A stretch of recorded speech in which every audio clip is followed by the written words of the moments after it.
what does an exceptional communicator even mean?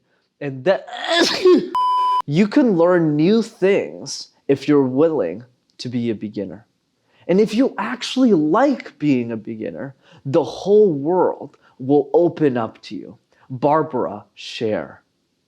What I love about being a beginner is there's no stress, there's no pressure. You're just getting started in the journey.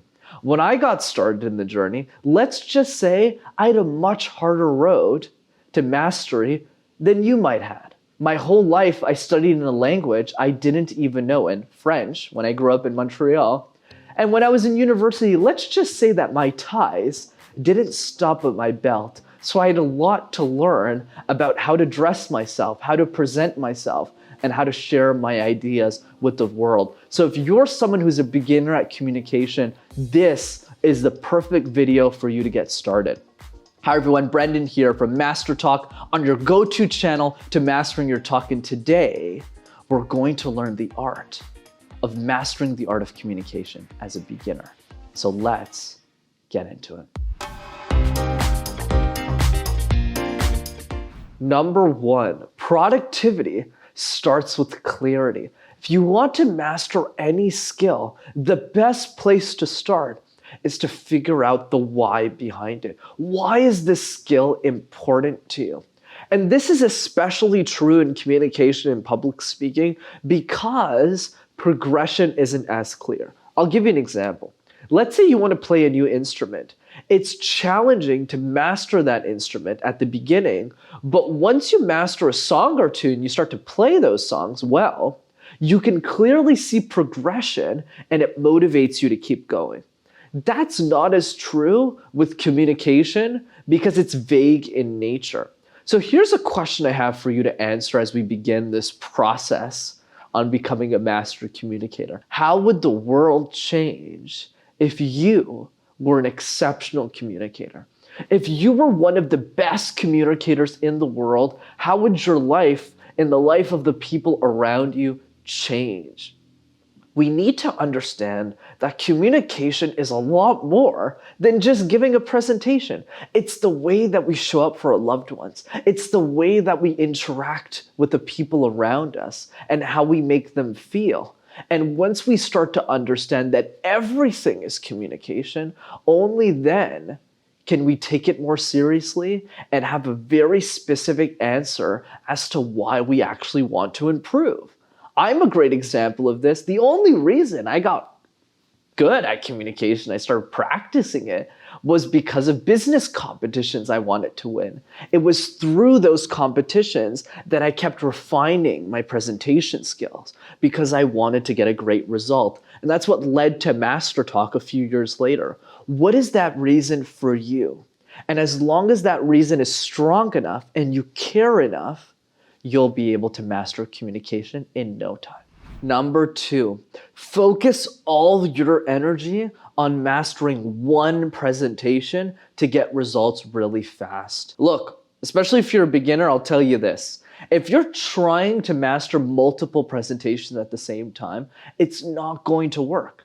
In school, we constantly switch presentations for math, for sciences, for English, and this doesn't help us because we're just trying to survive the next presentation. Whereas when we think about the greater speakers of our time, like Tony Robbins or Gary Vaynerchuk or Brene Brown or Lisa Nichols, you can pick anybody, you'll notice that they always present the same thing over and over and over again. Tony Robbins has been doing the same seminar called Unleash the Power Within for almost 30 years. That's crazy. Same workshop, same material, same sequence, over and over and over again with the same topic. This analogy is so important, especially if you're getting started with communication and public speaking. And here's the question. The question is, if I were to pick a topic to present 100 times, what would I pick and why?